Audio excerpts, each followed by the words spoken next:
ആകാശവാണി കോഴിക്കോട്.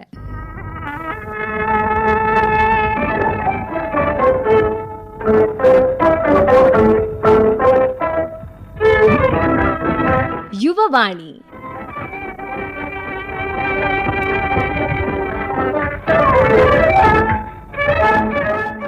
യുവവാണിയിലേക്ക് എല്ലാ പ്രിയ ശ്രോതാക്കൾക്കും ഹൃദയം നിറഞ്ഞ സ്വാഗതം. ഇന്ന് യുവവാണിയിൽ നിംന വിജയുമായി ഐശ്വര്യ സതീഷ് നടത്തുന്ന അഭിമുഖത്തിന്റെ 2ാം ഭാഗമാണ്. ഇപ്പം ഏറ്റവും പ്രിയപ്പെട്ട എന്നോട് എന്ന ബുക്ക് വായിച്ചതിന് ശേഷം ഒത്തിരി പേര് പറയുന്നിട്ടുണ്ട്, അയ്യോ അത് എന്റെ കഥ പോലെ തോന്നുന്നു. അത് എന്തുകൊണ്ടായിരിക്കും അങ്ങനെ തോന്നിയിട്ടുണ്ടാവുക? എനിക്ക് തോന്നുന്നു ഞാൻ എഴുതിയേക്കുന്നത് ഈ ഒരു 20s നിൽക്കുന്ന ഒരു പെൺകുട്ടികളുടെ കഥയാണ്. അപ്പം നമ്മളെല്ലാവരും നമ്മളൊരു കേരളത്തിൽ ജനിച്ചു വളർന്ന കുട്ടികൾ കടന്നു പോകുന്ന സിറ്റുവേഷൻസ് ഏകദേശം സെയിം ആണ്. പിന്നെ നമ്മളെല്ലാവരും കടന്നു പോകുന്ന ഇമോഷൻസ് സെയിം ആയിരിക്കും. അത് പങ്കുവെക്കുന്ന ആളുകൾ മാത്രമേ ഡിഫറെന്റ് ആവുന്നുള്ളൂ. അതുകൊണ്ട് തന്നെയാണ് ഇപ്പൊ ഞാനിതിൽ അതിഥിയുടെ കഥ പറയുന്ന സമയത്ത് അതിഥി ഹോസ്റ്റൽ ലൈഫിൽ പോയ കഥ, അല്ലെങ്കിൽ അതിഥിയുടെ ഓഫീസിൽ പോകുന്ന കാര്യങ്ങൾ, അതിഥിയായിട്ട് ഫാമിലി റിലേഷൻഷിപ്പ്, ഇത് എല്ലാ സ്ഥലത്തും ഏകദേശം ഒരുപോലെ തന്നെയാണ്. ചിലപ്പം അതിന്റെ തീവ്രതയിലെ വ്യത്യാസം ഉണ്ടാവും, ഇന്റൻസിറ്റി മാറും എന്നല്ലാതെ അത് സെയിം ആണ്. അതുകൊണ്ടായിരിക്കും എല്ലാവർക്കും ഇത് ഞാനാണ് എന്നുള്ളൊരു ഫീൽ വരും. അപ്പൊ ഈ അടുത്ത് ഞാൻ സന്ധ്യാമേരിയുടെ മരിയ വെറും മരിയ എന്നുള്ള ബുക്ക് വായിച്ചുകൊണ്ടിരിക്കുമ്പോൾ ഈ മരിയ ചിന്തിച്ച പോലെ തന്നെയാണല്ലോ ഞാനും ചെറുപ്പത്തിൽ ചിന്തിച്ചതെന്ന് എനിക്ക് തോന്നിയിട്ടുണ്ട്. അപ്പൊ ഇവർക്ക് ഇങ്ങനെയാണ് എന്റെ മനസ്സിൽ പോയ കാര്യങ്ങൾ എഴുതാൻ പറ്റുന്നതെന്ന് ഞാനും അത്ഭുതപ്പെട്ടിട്ടുണ്ട്. അപ്പൊ എനിക്ക് തോന്നുന്നു നമ്മളെല്ലാവരും കടന്നു പോകുന്ന ഇമോഷൻസ് ഒക്കെ സെയിം ആയിരിക്കും. പിന്നെ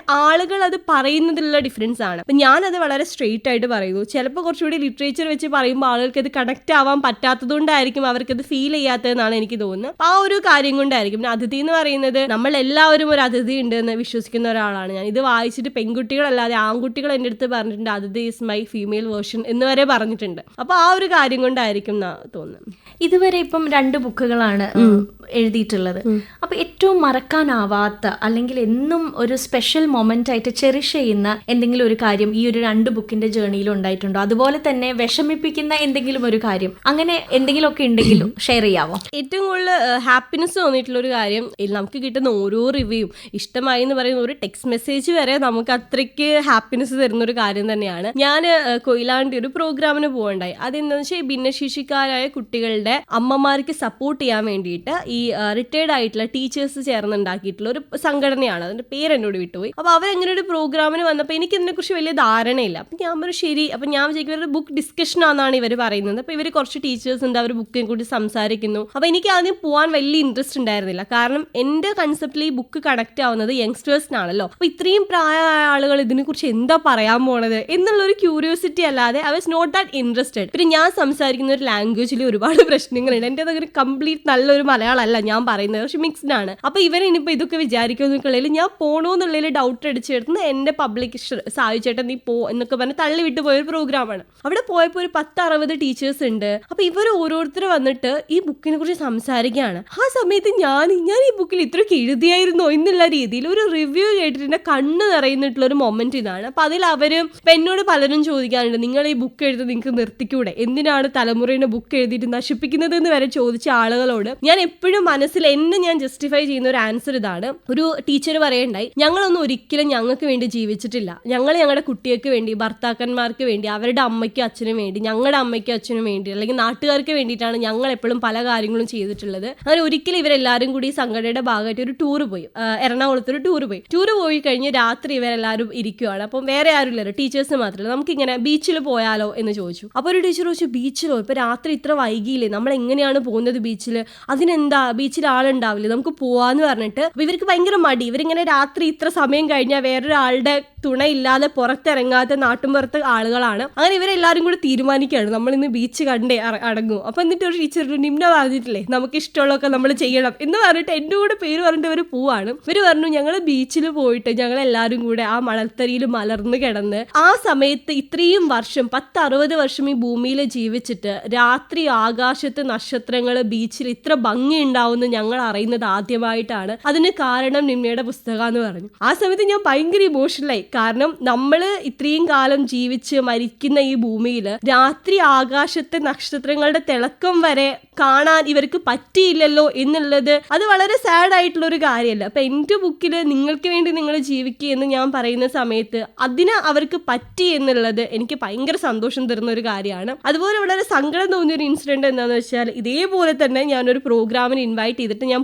പോയ സമയത്ത് അവരെന്നെ ഗസ്റ്റ് ആയിട്ടാണ് ഇൻവൈറ്റ് ചെയ്യുന്നത്. വേറെ ഒരു റൈറ്ററിന് ഒരു അവാർഡ് കിട്ടിയ സമയത്ത് ആളെ അനുമോദിക്കുന്ന ഒരു ചടങ്ങിന് വേണ്ടിയിട്ടാണ്. അപ്പം ഞാൻ അധികം കവിതയൊന്നും വായിക്കാത്ത ഒരാളാണ്. പക്ഷെ എന്നാലും ഞാൻ ആ പോകുന്ന വ്യക്തിനെ കുറിച്ച് നമ്മൾ പഠിച്ചിട്ട് പോകണല്ലോ എന്നുള്ളതിൽ ഞാനൊരു 2 ദിവസം ഇരുന്ന് ഫുള്ള് ഹോംവർക്കും കാര്യങ്ങളൊക്കെ ചെയ്തിട്ട് ഞാൻ പോവാണ് പ്രോഗ്രാം പോയപ്പോൾ നമ്മൾ അവിടെ എത്തിയപ്പോൾ തന്നെ നമുക്കൊരു കോൺടാക്ട്, ഞങ്ങൾ ആളെ വിളിച്ചപ്പോൾ ആളെ കിട്ടുന്നില്ല. അപ്പം ഞാൻ തന്നെ അന്വേഷിച്ച് പോയിട്ട് ഞാൻ ആ ഗസ്റ്റ് റൂം കണ്ടുപിടിച്ചു. അപ്പോൾ നമ്മൾ മലയാളത്തിൽ വളരെ ഫേമസ് ആയിട്ടുള്ള ഒരുപാട് പ്രഭാഷകർ, റൈറ്റേഴ്സ് ഒക്കെ അവിടെ ഇരിക്കുന്നുണ്ട്. കുറച്ച് സീനിയർ ആയിട്ടുള്ള ആളുകളാണ്. അപ്പം ഇവർക്ക് എന്നെ അറിയണ്ടാവില്ല. അത് ഇറ്റ് ഇസ് ഫൈൻ, നമുക്കത് ഇഷ്യൂ. അപ്പം ഞാൻ അവിടെ പോയിരുന്ന് ഞാനിങ്ങനെ എല്ലാവരെയും നോക്കി ഞാൻ സംസാരിച്ചു, നിമ്നയാന്നൊക്കെ പറഞ്ഞു. പക്ഷെ എനിക്ക് ഇവരോട് സംസാരിക്കാനൊന്നുമില്ല, കാരണം നമുക്ക് കോമൺ ആയിട്ടൊന്നുമില്ല. അപ്പം ഞാൻ എൻ്റെ സൈഡിൽ ഇരുന്നിട്ട് ഞാനിങ്ങനെ ഇരിക്കുവാണ്. അപ്പം ഞാൻ നോക്കുമ്പോൾ ഇവിടെ ഇരിക്കുന്ന ഗസ്റ്റിന് ഒരാൾ വന്നിട്ട് ചായ കൊണ്ട് കൊടുക്കുകയാണ്, ജ്യൂസും ചായയൊക്കെ കൊടുക്കുകയാണ്. ഞാനെന്നുള്ള ഒരാൾ ഇവിടെ എക്സിസ്റ്റ് ചെയ്യുന്നുണ്ടെന്ന് പോലും ഇവര് കണക്കാക്കുന്നില്ല. അപ്പൊ അതെന്നെ ഭയങ്കരമായിട്ട് ഷോക്കിംഗ് ആക്കി. അപ്പൊ ഞാൻ വിചാരിച്ചു അത് എന്താ അങ്ങനെ,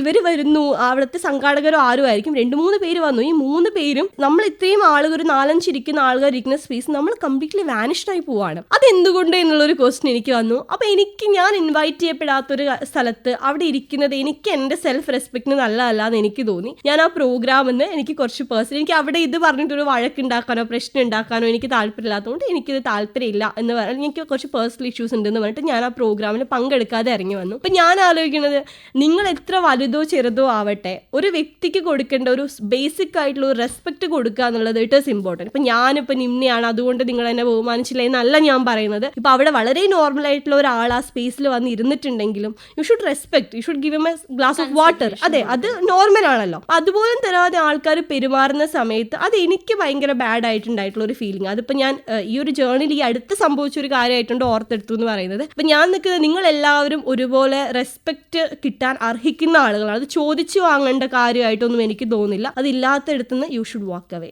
എന്നുള്ളൊരു കാര്യം ഞാൻ വളരെ സ്ട്രോങ് ആയിട്ട് നിൽക്കേണ്ട ആവശ്യമില്ല എന്നുള്ള രീതിയിൽ ഞാൻ ഇറങ്ങി വന്നൊരു മൊമെന്റ്. നിമ്ന പറഞ്ഞല്ലോ ടീച്ചർമാരുടെ കഥ, അവരുടെ സെൽഫ് റിയലൈസേഷൻ, കുറെ കാര്യങ്ങൾ.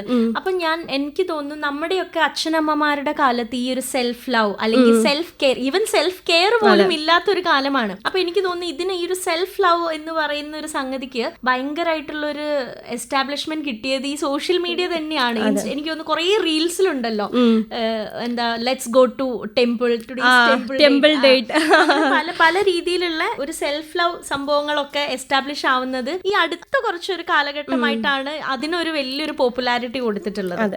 അപ്പം നിമ്ന എപ്പോഴെങ്കിലും ചിന്തിച്ചിട്ടുണ്ടോ, എന്തുകൊണ്ടായിരിക്കും എന്റെ അമ്മയ്ക്ക് അല്ലെങ്കിൽ എന്റെ അമ്മയുടെ അമ്മയ്ക്ക് അങ്ങനെ ഒരു സെൽഫ് ലവ് അല്ലെങ്കിൽ ഒരു സെൽഫ് കെയർ എന്നുള്ള സംഗതി അവർക്ക് എന്തുകൊണ്ട് അത് വർക്ക് ആയില്ല എന്ന്? എനിക്ക് തോന്നുന്നു അവർക്ക് ഈ സിസ്റ്റത്തിനെ ബ്രേക്ക് ചെയ്യാൻ പേടിയാണ് മെയിൻ ആയിട്ട്. ഇഷ്ടം കാര്യങ്ങളിലൊക്കെ ക്കാളും കൂടെ പേടിയാണ്. നമ്മുടെ സൊസൈറ്റി എന്ത് പറയും, മറ്റുള്ളവർ എന്ത് പറയുന്നുള്ള ഒറ്റ ചോദ്യത്തിൽ ലൈഫ് തന്നെ വേണ്ടാന്ന് വെച്ചിട്ടുള്ള ആളുകളാണ് അവരെന്നാണ്. ഇപ്പം എൻ്റെ അമ്മയോട് ഞാൻ ചോദിക്കാം, അമ്മയ്ക്ക് പോയിക്കൂടെ ഒരു സിനിമയ്ക്ക്, അമ്മയ്ക്ക് അമ്മയുടെ കാര്യങ്ങൾ, അമ്മ എന്തിനാ എത്ര നേരത്തെ എഴുന്നേൽക്കണത്, അമ്മയ്ക്ക് അമ്മയുടെ കാര്യങ്ങൾ ചെയ്തുകൂടെ ഞാൻ ചോദിക്കാറുണ്ട്. എനിക്ക് തോന്നുന്നു അവർ വളർന്നൊരു സിസ്റ്റത്തിനെ ക്വസ്റ്റ്യൻ ചെയ്യാനോ അതിനെ ബ്രേക്ക് ചെയ്യാനോ അവർക്ക് പറ്റുന്നുണ്ടായില്ല. പക്ഷെ ഇന്നത്തെ ആൾക്കാർ കുറച്ചുകൂടെ ഇത് മതി സിനഫ് എന്നുള്ള രീതിയിൽ അത് ബ്രേക്ക് ചെയ്ത് പുറത്ത് വരാൻ അവർ റെഡി ആയിട്ട്, അത് അമ്മയുടെ പ്രശ്നമായിട്ട് ഞാൻ പറയണില്ല. അമ്മ എൻ്റെ അടുത്തും ഇതൊക്കെ തന്നെയാണ് പറഞ്ഞിട്ടുള്ളത്, അല്ലെങ്കിൽ എന്റെ അല്ല, നമ്മുടെ ഒക്കെ പാരന്റ്സ് നമ്മുടെ അടുത്ത് തന്നെയല്ലേ പറയുന്നതും അവരുടെ ഗസ്റ്റേഴ്സിനും നമുക്ക് കിട്ടുന്ന ഒരു മെസ്സേജ് തന്നെയായിരിക്കും. ഈ ഒരു സമയത്ത് നീ കേറിയിരിക്കണം, അത് ബ്രേക്ക് ചെയ്യാൻ നിമ്ന പറഞ്ഞ പോലെ വലിയ പാടാണ്. അപ്പൊ ഞാനത് എൻ്റെ അടുത്തും പറഞ്ഞിട്ടുണ്ട്, അമ്മ നീ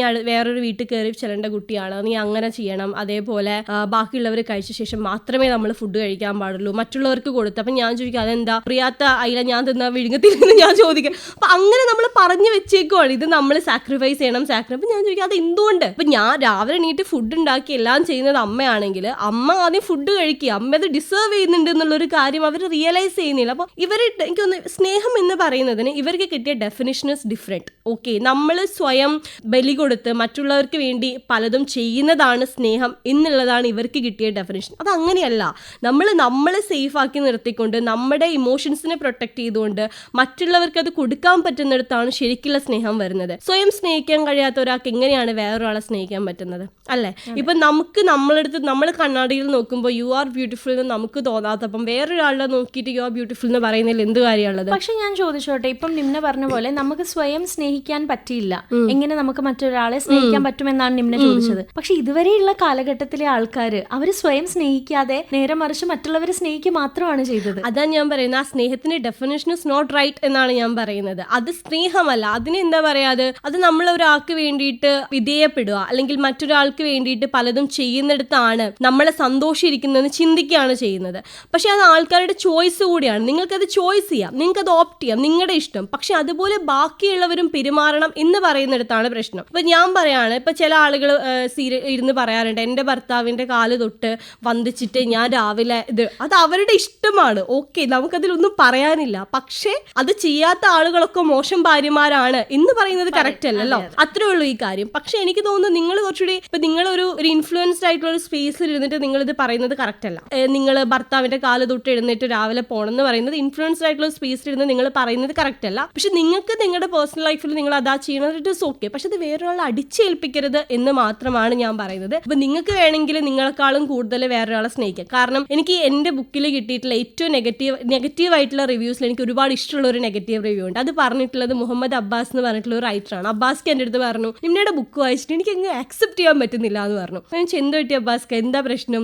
എനിക്ക് ഒരു 100 രൂപ കിട്ടുമ്പോൾ എൻ്റെ മനസ്സിൽ ആദ്യം വരുന്നത് എൻ്റെ ഭാര്യ, എൻ്റെ മക്കള്, എൻ്റെ ഉമ്മ. അവർ കഴിഞ്ഞിട്ടാണ് എനിക്ക് വേണ്ടി എന്തെങ്കിലും ചെയ്യാൻ എനിക്ക് തോന്നുന്നുള്ളൂ. അത് എനിക്ക് തോന്നുന്നു അവർ വളർന്നിട്ടുള്ള സാഹചര്യം കൂടിയുണ്ട്. അപ്പൊ ആളുടെ ലൈഫ് എന്ന് പറഞ്ഞാൽ ഒരുപാട് ബുദ്ധിമുട്ടുകൾ അനുഭവിച്ചിട്ട് വളർന്നിട്ടുള്ള ഒരാളാണ് ഞാൻ. അപ്പൊ ആള് പറയും, എന്നെ ഒരുപാട് രീതിയിൽ പ്രൊട്ടക്ട് ചെയ്തിട്ട് നിർത്തിയിട്ടുള്ളത് എൻ്റെ ചുറ്റുമുള്ള ആളുകളാണ്. അപ്പൊ അവർക്ക് എന്തെങ്കിലും കൊടുത്ത് അവരെ ഹാപ്പി ആക്കിയിട്ട് മാത്രമേ എനിക്ക് വേണ്ടി ചിന്തിക്കാൻ പറ്റുന്നുള്ളൂ. അത് ആളുടെ version, it is completely normal. പക്ഷെ അതല്ലാതെ എപ്പോഴും മറ്റുള്ളവർക്ക് വേണ്ടി കാര്യങ്ങൾ ചെയ്ത് സാക്രിഫൈസ് ചെയ്ത് സ്വന്തം ലൈഫ് കളയരുത്, സ്വന്തം ലൈഫിലും ഹാപ്പിനെസ് കണ്ടെത്തണം എന്ന് മാത്രമാണ് സെൽഫ് ലവ് പറയുന്നത്. ഇത് സിമ്പിൾ ആയിട്ട് പറയണത് എങ്ങനെ പറയാം, നിങ്ങൾ മറ്റുള്ളവർക്ക് വേണ്ടി ചെയ്യുന്ന കാര്യങ്ങൾ നിങ്ങൾ സ്വന്തം ചെയ്ത് തുടങ്ങുന്ന സ്പേസിൽ നിങ്ങൾക്ക് കിട്ടുന്ന ഒരു ഹാപ്പിനെസ് ഉണ്ടല്ലോ, ദാറ്റ് ഇസ് സെൽഫ് ലവ്. അത്രേ ഉള്ളൂ. ഇപ്പം ഏറ്റവും പ്രിയപ്പെട്ട എന്നോട് എന്ന കഥയില് എന്റെ ഇടം എന്ന് പറയുന്നുണ്ട്. അത് ശരിക്കും തന്നിലേക്ക് തന്നെയുള്ള ഒരു ഉൾവലിയുന്ന ഒരു പ്രകൃതിയാണോ അത്? എൻ്റെ ഇടം എന്ന് പറയുന്നത്, ഞാൻ പറയുന്ന എല്ലാ മനുഷ്യർക്കും അവരുടേതായിട്ടുള്ള ഒരു സ്പേസ് വേണം എന്ന് വിശ്വസിക്കുന്ന ഒരാളാണ്. അത് മാത്രമല്ല, എല്ലാ മനുഷ്യരും ആത്യന്തികമായിട്ട് ഒറ്റയ്ക്ക് തന്നെയാണ്. നമ്മൾ എന്തൊക്കെ പറഞ്ഞാൽ, എത്ര പേര് ചുറ്റുമുണ്ട് എന്ന് പറഞ്ഞാൽ നമ്മൾ ഒറ്റയ്ക്ക് തന്നെയാണ്. നമ്മൾ ഒരാളോട് ഒരു കാര്യം ഷെയർ ചെയ്യുന്നതിന് മുൻപേ 100 തവണ നമ്മുടെ ഉള്ളിൽ ഒരുപാട് യുദ്ധങ്ങൾ നടന്നിട്ടുണ്ടാവും. അത് കഴിഞ്ഞിട്ടാണ് ആ വാക്ക് പുറത്തോട്ട് വരുന്നത് തന്നെ. നിങ്ങൾ എത്ര പേര് ചുറ്റുമുണ്ട് എന്ന് പറഞ്ഞാലും ഒരു പ്രശ്നം വരുന്ന സമയത്ത് ചിലപ്പോൾ നിങ്ങൾ ഒറ്റയ്ക്ക് തന്നെ ആയിരിക്കും. അപ്പൊ ആ ഒരു സമയത്തും എപ്പോഴും ഒരാൾ വേണം ഒരു പ്രശ്നത്തിന് പരിഹാരം കിട്ടാൻ, അല്ലെങ്കിൽ ഒരു ഹാപ്പിനെസ് വരുന്ന സമയത്ത് ഷെയർ ചെയ്യാൻ ഒരാൾ വേണം. ഇത് നല്ലതാണ്, ഇറ്റ് ഇസ് ഓക്കെ. പക്ഷെ അവരില്ലെങ്കിലും നിങ്ങൾക്ക് ജീവിക്കാൻ പറ്റണം, അത്രേ ഉള്ളൂ. ആളുകൾ ഉണ്ടാവുന്നത് ഇറ്റ് ഇസ് ഗുഡ്, വളരെ നല്ലതാണ് ആളുകൾ. പക്ഷെ അവരില്ലാതാവുന്ന ഒരു സമയത്തും ഇറ്റ് ഇസ് ഓക്കെ, എനിക്ക് ഞാനുണ്ട് എന്ന് പറഞ്ഞ് ചേർത്ത് നിർത്താൻ പറ്റുന്നതാണ് എൻ്റെ ഇടം. അല്ലാതെ ആളുകൾ വേണ്ടാന്ന് പറയുന്നതല്ല. ഇപ്പം എന്തെങ്കിലും കാരണം അവർ മനഃപൂർവ്വം നിങ്ങൾക്ക് അവൈലബിൾ അല്ലാതിരിക്കുന്ന ആവില്ല, ചിലപ്പോൾ എന്തെങ്കിലും കാരണം കൊണ്ട് നിങ്ങൾക്ക് വരെ നഷ്ടമായി എന്ന് വരാം. ആ സമയത്ത് ആ ഒരു പേഴ്സൺ ഇല്ലെങ്കിൽ എനിക്ക് ജീവിക്കാനേ പറ്റില്ല എന്ന് പറഞ്ഞിട്ട് നിങ്ങൾ ആ ജീവിതം ക്വസ്റ്റ്യൻ മാർക്ക് ആവാതെ നിങ്ങൾക്ക് നിങ്ങളെ ചേർത്ത് പിടിച്ച് മുന്നോട്ട് നടക്കാൻ പറ്റണം. ആ സ്പേസ് ആണ് എൻ്റെ ഇടം എന്ന് പറയുന്നത്. നിമ്ന കുറച്ചു മുന്നേ പറഞ്ഞതുപോലെ നമ്മുടെയൊക്കെ പാരന്റ്സ് എന്തുകൊണ്ടാണ് ഈ സെൽഫ് ലവ് എക്സ്പ്ലോർ ചെയ്യാത്തത് എന്നുള്ളതിന് മറുപടി ആയിട്ട് നിമ്ന പറഞ്ഞത് അവരുടെയൊക്കെ പേടിയാണ്, ഒരു സർട്ടൻ കാര്യം ബ്രേക്ക് ചെയ്യാനുള്ള പേടി. അപ്പൊ നിമ്നയ്ക്ക് തോന്നുന്നുണ്ട് ഇപ്പോഴത്തെ പ്രസന്റ് ജനറേഷൻ അല്ലെങ്കിൽ ഇനി വരാൻ പോകുന്ന ജനറേഷൻ ഇതിനെയൊക്കെ ബ്രേക്ക് ചെയ്യും? ഇപ്പം ഞാൻ പറയട്ടെ, എൻ്റെ ഒരു പേഴ്സണൽ അനുഭവം. ഞാൻ ഒരു വട്ടം ഒറ്റയ്ക്ക് ഒരു സിനിമയ്ക്ക് പോയി. അത് എനിക്ക് തോന്നുന്നു ഒരു 2013 ആയിരിക്കും.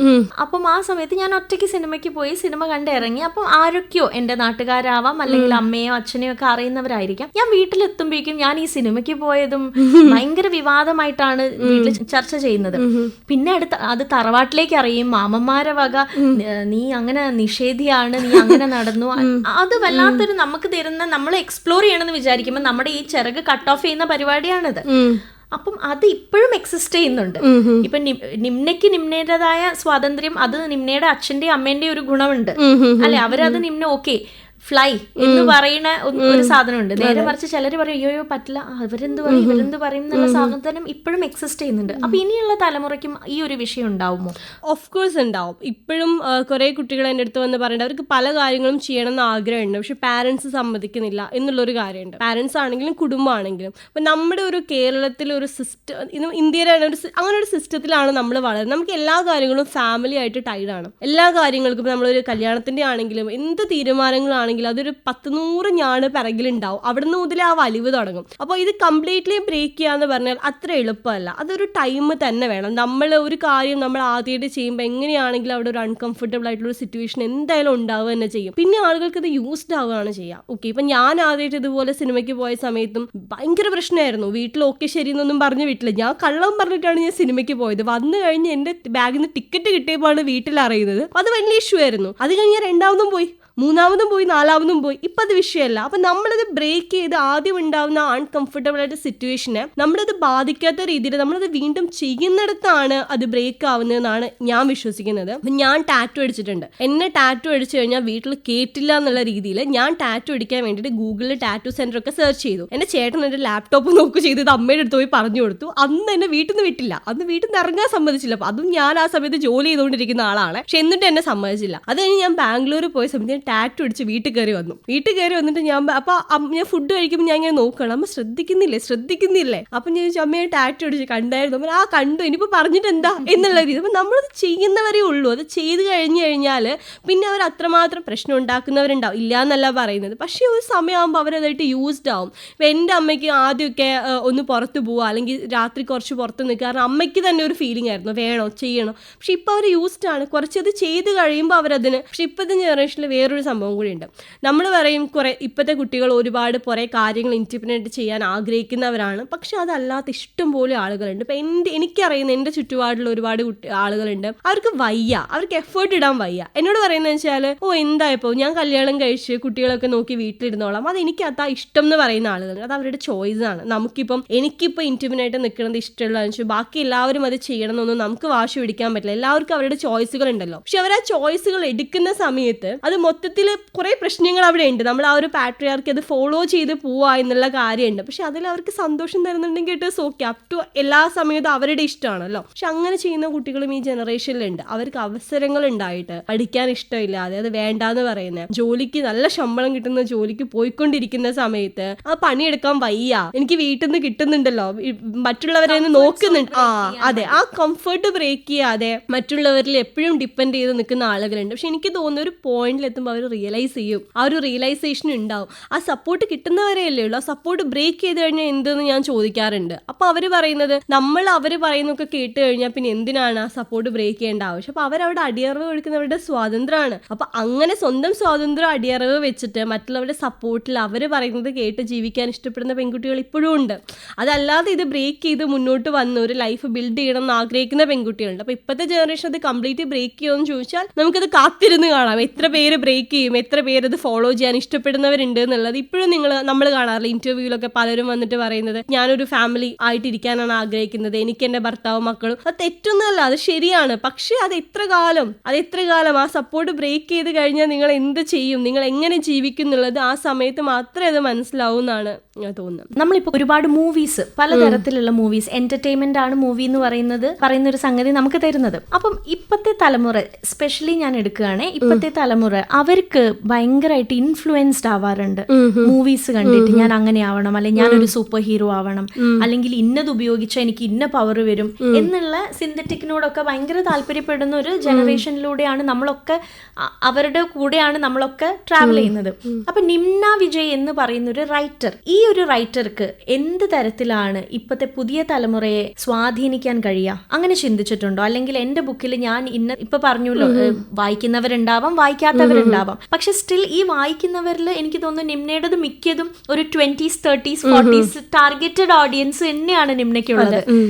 അതിനപ്പുറത്തേക്ക് വരുന്നവർക്ക് ചിലപ്പം ഈ പറഞ്ഞ പോലെ ഇതിലെ ഭാഷ ശരിയല്ല, അല്ലെങ്കിൽ ഇതിലെ സാഹിത്യം നന്നില്ല എന്നൊക്കെ പറയുന്നവരായിരിക്കും. അപ്പൊ ഈ ടാർഗറ്റഡ് ഓഡിയൻസിന് എന്ത് തരത്തിൽ നിംനയ്ക്ക് ഇൻഫ്ലുവൻസ് ചെയ്യാൻ കഴിയും? തോന്നുന്നു നിമ്നേനൊരു റൈറ്ററായിട്ട് അറിയുന്നതിനേക്കാളും കൂടുതൽ ഇപ്പോൾ പറഞ്ഞ 20s 30s ആളുകൾക്ക് നിമ്നേനെ അറിയുന്നത് ഇൻസ്റ്റഗ്രാമിൽ എഴുതുന്ന ചേച്ചിയായിട്ടാണ്. എനിക്ക് തോന്നുന്നു എനിക്ക് ബുക്ക് വായിച്ചിട്ട് എന്നെ ഇഷ്ടപ്പെടുന്നതിനേക്കാളും കൂടുതൽ ആളുകൾ എന്നെ ഇൻസ്റ്റഗ്രാമിൽ ഞാൻ എഴുതുന്ന കണ്ടന്റ് കണ്ടിട്ട് എന്നെ ഇഷ്ടപ്പെടുന്ന ആളുകളാണ് ഒരുപാടുള്ളത്. ഞാൻ ഇൻസ്റ്റഗ്രാം തുടങ്ങിയപ്പോൾ മുതൽ ഞാൻ ചെയ്യുന്ന ഒരു കാര്യം, എൻ്റെ ലൈഫിൽ നടക്കുന്ന ഇൻസിഡൻസ് അതെല്ലാം ഞാൻ ഷെയർ ചെയ്യാറുണ്ട്. ഇപ്പോൾ ഒരു സമയത്ത് ഞാൻ എൻ്റെ ജോലി പോയ കാര്യങ്ങളാണെങ്കിലും എനിക്ക് ലൈഫിൽ എനിക്ക് ഉണ്ടായിട്ടുള്ള പരാജയങ്ങളാണെങ്കിലും ഞാൻ ഇൻസ്റ്റയിൽ എഴുതാറുണ്ട്. അപ്പോൾ അതിൻ്റെ അടിയിൽ കമന്റ് വന്നിട്ട് ചോദിക്കും, നിങ്ങൾ എന്തിനാ നിങ്ങളുടെ ലൈഫിലെ പരാജയങ്ങളെ കുറിച്ച് സംസാരിക്കുന്നത്, നിങ്ങൾക്ക് സക്സസ്സുകളെ കുറിച്ച് സംസാരിച്ചുകൂടെയെന്ന്. അപ്പൊ ഞാൻ പറയുന്നത് ഇൻസ്റ്റ എന്ന് പറഞ്ഞാൽ അത് എല്ലാ സമയത്തും റിയൽ ആവണമെന്നില്ല. നമ്മൾ കാണുന്ന എല്ലാവരും സന്തോഷിക്കുന്ന ആളുകളെയാണ് ഇൻസ്റ്റ തുറന്നാൽ കാണുക. ട്രിപ്പ് പോകുന്നു ആളുകൾ, കല്യാണം കഴിക്കുന്നു ആളുകൾ, കുട്ടി ഉണ്ടാവുന്നു, എല്ലാം സക്സസ്. അപ്പൊ ഞാൻ ചോദിക്കുന്ന മനുഷ്യർക്ക് തോൽവികൾ ഉണ്ടാവുന്നില്ലേ ലൈഫിൽ, എന്തുകൊണ്ട് ആ തോൽവികളെ കുറിച്ച് സംസാരിക്കുന്നില്ല? അതുകൂടി അഡ്രസ് ചെയ്യപ്പെടണ്ടേ എന്നുള്ള കാര്യം. കാരണം നമ്മൾ ഇത് കണ്ട് കഴിയുന്ന സമയത്ത് നമുക്ക് ഭയങ്കരമായിട്ട് തോന്നും നമ്മുടെ ലൈഫ് ഒരു പരാജയമാണെന്ന്. അപ്പൊ ഞാൻ ഇൻസ്റ്റയിൽ നിന്ന് കറക്റ്റായിട്ട് ബ്രേക്ക് എടുക്കുന്ന ഒരാളാണ് ഞാൻ. അല്ലെങ്കിൽ എനിക്ക് ഭ്രാന്ത് പിടിക്കും. ഞാൻ വിചാരിക്കും ഇതെന്താ എല്ലാവർക്കും ഭയങ്കര സന്തോഷമാണല്ലോ, എന്റെ ലൈഫ് മാത്രം എന്താ ഇങ്ങനെയെന്ന് തോന്നുന്ന രീതിയിൽ നമ്മൾ നമ്മുടെ എക്സിസ്റ്റൻസിനെ ക്വസ്റ്റ്യൻ ചെയ്യും. അതുകൊണ്ട് തന്നെ ഞാൻ എന്റെ പരാജയ കഥകളും പങ്കുവെക്കാറുണ്ട്. കാരണം ഞാൻ കാണുന്ന ഒരു 5 മിനിറ്റിൽ എനിക്ക് കിട്ടുന്ന ഹാപ്പിനെസിന്റെ പിറകിൽ ഞാൻ ഇത്രയും കഷ്ടപ്പെട്ടിട്ടുണ്ട്, ഞാൻ ഇത്രയും വീണിട്ടുണ്ട് എന്നുള്ളൊരു കാര്യം. അപ്പൊ എന്റെ ഒരു തവണ ജോലി പോയ സമയത്ത് എന്റെ കയ്യിൽ പൈസ ഒന്നും ഇല്ലാതിരിക്കുന്ന ഒരു സമയത്ത് ഞാൻ എഴുതിയ ഒരു ഇൻസ്റ്റാ പോസ്റ്റ്, എനിക്ക് 2019 എങ്ങാണ്ട് ഞാനൊരു പോസ്റ്റ് എഴുതിയിട്ടുണ്ട്. ഞാൻ എല്ലാ രീതിയിലും ഞാൻ തോറ്റിരിക്കുകയാണ്, ഞാൻ ആ തോൽവി സമ്മതിക്കുന്നു. വേറെയും കുറെ റീസൺസ് ഉണ്ടായിരുന്നു. പക്ഷെ ഞാൻ എനിക്ക് വാക്ക് നൽകിയിട്ടുണ്ട്, ഞാൻ ഇതിന്ന് മുന്നോട്ട് വരും എന്ന് ഞാൻ എനിക്ക് വാക്ക് നൽകിയിട്ടുണ്ട് എന്ന് പറഞ്ഞിട്ട് ഞാൻ ഏത് പ്രതിസന്ധിയിലും എന്നെ ചേർത്ത് നിർത്തി മുന്നോട്ട് നടക്കുന്ന ഞാൻ എൻ്റെ യങ്ങർ സെൽഫിന് ഞാൻ പ്രോമിസ് ചെയ്തിട്ടുണ്ട് എന്ന് പറഞ്ഞിട്ടാണ് ആ പോസ്റ്റ് അവസാനിക്കുന്നത്. അത് കഴിഞ്ഞ് പിന്നെ ഈ ബുക്കിന്റെ റീച്ചും കാര്യങ്ങളൊക്കെ കഴിഞ്ഞ് അത്യാവശ്യം ഇതിപ്പോൾ നല്ല സക്സസ് ആയിട്ട് നിൽക്കുന്ന സമയത്ത് ഇന്റർവ്യൂവിന് പോയ സമയത്ത് ഒരു പ്രോഗ്രാമിന് ചോദിച്ചപ്പോൾ ഒരു കുട്ടി എൻ്റെ അടുത്ത് എഴുന്നേറ്റ് വന്ന് ചോദിച്ചു, ചേച്ചി അന്ന് എഴുതിയ പോസ്റ്റ് ഞാൻ വായിച്ചിട്ടുണ്ട്, അവിടുന്ന് ഇങ്ങോട്ടുള്ള ചേച്ചിയുടെ കംപ്ലീറ്റ് ജേർണി ഞാൻ കണ്ടിട്ടുണ്ട്. അപ്പൊ എനിക്ക് ഭയങ്കര ഇൻസ്പയറിംഗ് ആണ്, ചേച്ചിയുടെ പരാജയങ്ങളുടെ കഥ പറയുന്നുണ്ട്, അതിനെ എങ്ങനെ ഓവർകം ചെയ്തു എന്ന് പറയുന്നുണ്ട്. അപ്പൊ ഞങ്ങൾക്കും ഇത് സാധിക്കും എന്നൊരു ഫീലിംഗ് ഞങ്ങൾക്ക് തരുന്നുണ്ട്. അപ്പം Nimna as a person, as a writer, ഞാൻ എപ്പോഴും എൻ്റെ ചുറ്റുമുള്ള ആളുകൾക്ക് കൊടുക്കാൻ ഉദ്ദേശിക്കുന്ന ഒരു മെസ്സേജ് എന്ന് പറഞ്ഞാൽ, ലൈഫ് എന്ന് പറഞ്ഞു കഴിഞ്ഞാൽ എല്ലാ സമയത്തും സക്സസ് മാത്രം ആവണമെന്നില്ല, അതിന്റെ പിന്നിൽ ഒരുപാട് തോൽവികളുടെ കഥകൾ എല്ലാവർക്കും പറയാനുണ്ടാവും. ഞാൻ ആ കഥ പറയുന്ന ഒരാൾ കൂടിയാണ് എന്നുള്ളത്. പിന്നെ എൻ്റെ ചെറുപ്പം മുതൽ എൻ്റെ അടുത്ത് എല്ലാവരും പറഞ്ഞിട്ടുള്ള ഒരു കാര്യം, നമ്മളൊക്കെ സാധാരണക്കാരല്ലേ, നമ്മളെ കൊണ്ട് ഇതൊക്കെ പറ്റുമോ? ഈ കേട്ട് ഇതെന്താ ഇത്, സാധാരണക്കാരന് ജീവിക്കാനുള്ളതല്ല ഈ ലോകം എന്ന് ഞാൻ എന്നോട് ചോദിച്ചിട്ടുണ്ട്. അപ്പം ഞാൻ എന്ത് വലിയ സ്വപ്നങ്ങളെ കുറിച്ച് പറയുമ്പോൾ എൻ്റെ അടുത്ത് പറഞ്ഞിട്ടുള്ള ഒരു കാര്യം, നമ്മളെ കൊണ്ട് ഇതൊക്കെ പറ്റുമോ, നിന്റെ അച്ഛനൊരു പെയിന്റ് പണിക്കാരനാണ് എന്നാണ് എൻ്റെ അടുത്ത് പറയാറുള്ളത്. അപ്പം ഞാൻ ചോദിച്ചാൽ അതെന്താ, പെയിന്റ് പണിക്കാരൻ്റെ മക്കൾക്ക് ഇത് ചെയ്തുകൂടെ? അല്ലെങ്കിൽ എൻ്റെ അമ്മ ഒരു ഹൗസ് വൈഫാണ്, അതെന്താ അവർക്കിത് ചെയ്തുകൂടെ? ഇത് എല്ലാം കിട്ടിയിട്ടുള്ള പ്രിവിലേജ്ഡ് ആയിട്ടുള്ള ആളുകൾക്ക് മാത്രമേ ഉള്ളതല്ലല്ലോ ഈ സ്വപ്നങ്ങൾ. അപ്പൊ ഞാൻ എൻ്റെ ചുറ്റുമുള്ള കുട്ടികളോട് പറയാൻ ആഗ്രഹിക്കുന്നത്, no matter where you are from, your dreams are valid. നിങ്ങളുടെ സ്വപ്നങ്ങൾ എപ്പോഴും വാലിഡ് ആണ്. ആ സ്വപ്നങ്ങൾക്ക് വേണ്ടിയിട്ട് എത്ര ഒബ്സ്റ്റാക്കിൾസ് ഉണ്ടായാലും നിങ്ങൾ അതിനു വേണ്ടി വർക്ക് ചെയ്തുകൊണ്ടിരിക്കണം. ഇപ്പോഴും ആളുകൾ ചോദിക്കാറുണ്ട് എഴുത്തിനെ കുറിച്ച്, സാഹിത്യത്തെ കുറിച്ച് സംസാരിക്കാൻ ഇവളാരാ, ഇവളെവിടുന്ന് വന്നു? അപ്പൊ ഞാൻ പറയുന്നത്, ഞാൻ ഇവിടെ ജനിച്ചു വളർന്ന ഒരാളാണ്, എനിക്ക് എൻ്റെ ഭരണഘടന നൽകുന്ന കുറച്ച് മൗലിക അവകാശങ്ങളുണ്ട്, എനിക്ക് എക്സ്പ്രസ് ചെയ്യാനുള്ള അവകാശമുണ്ട്, എനിക്ക് എഴുതാനുള്ള സംസാരിക്കാനുള്ള അവകാശമുണ്ട്. എൻ്റെ അച്ഛനൊരു പെയിന്റ് പണിക്കാരനോ ഞങ്ങളുടെ ബാക്ക്ഗ്രൗണ്ട് അതായതുകൊണ്ട് എനിക്കിതൊന്നും ചെയ്തുകൂടാ എന്ന് ആരും പറഞ്ഞിട്ടില്ലല്ലോ. സാഹിത്യം എഴുതണമെങ്കിൽ സാഹിത്യ പാരമ്പര്യം വേണമെന്ന് നിർബന്ധമില്ലല്ലോ. I can also do it എന്ന് പറയുന്നത് അതൊരു ഇൻസ്പിറേഷൻ ആവുമെന്ന് ഞാൻ വിശ്വസിക്കുന്നു. എന്നെപ്പോലെ നോർമൽ ആയിട്ടുള്ള ബാക്ക്ഗ്രൗണ്ടിൽ നിന്ന് ജനിച്ചു വരുന്ന കുട്ടികൾക്ക് അവർക്ക് വലിയ സ്വപ്നം കാണാൻ തന്നെ പേടിക്കുന്ന ഒരു സിസ്റ്റത്തിൽ നിന്നാണ് ഞാൻ ജനിച്ചു വരുന്നത്. അവിടുന്ന് നിമ്നാവും ചേച്ചി ഇതൊക്കെ ചെയ്തല്ലോ, എന്നാൽ ഞങ്ങൾക്കും ചെയ്യാൻ പറ്റും എന്ന് അവരെ കൊണ്ട് തോന്നിപ്പിക്കുന്ന ഒരു പേഴ്സണായിട്ട് എക്സിസ്റ്റ് ചെയ്യാനാണ് ഞാൻ ആഗ്രഹിക്കുന്നത്. അപ്പൊ ഇതുവരെ നമ്മളോട് വിശേഷങ്ങൾ പങ്കുവെച്ചതിൽ ഒരുപാട് സന്തോഷമുണ്ട്. എനിക്ക് തോന്നുന്നു ഞാൻ ഉൾപ്പെടെയുള്ള ഒരുപാട് ആൾക്കാർ അടുത്ത ഒരു കൃതിക്കായി വെയിറ്റ് ചെയ്യാണ്. നിമ്ന അതിന്റെ പണിപ്പുരയിലാണെന്നാണ് ഞങ്ങളൊക്കെ വിശ്വസിച്ചിരിക്കുന്നത്. 2ാം പാർട്ട് ഉണ്ടോ? രണ്ടാം പാർട്ടുണ്ട്. രണ്ടാം പാർട്ട് എനിക്ക് തോന്നുന്നു ഈ KLF ഞാനത് റിവീൽ ചെയ്തിട്ടുണ്ടായി. 2ാം പാർട്ടിന്റെ പേര് ഏറ്റവും പ്രിയപ്പെട്ട നിന്നോട് എന്നാണ്. ഓക്കെ, അപ്പൊ എന്തായാലും 2nd പാർട്ടിനും ഇനി അതിനുശേഷം വരാൻ പോകുന്ന ഓരോ കൃതികൾക്കും all the very best. Thank you so much. Thank you. ഇന്നത്തെ യുവവാണി ഏവരും ആസ്വദിച്ചെന്ന് കരുതുന്നു. ഇതുവരെ നമ്മൾ കേട്ടുകൊണ്ടിരുന്നത് നിമ്ന വിജയുമായി ഐശ്വര്യ സതീഷ് നടത്തിയ അഭിമുഖമാണ്. എല്ലാ പ്രിയ ശ്രോതാക്കൾക്കും വിടാം.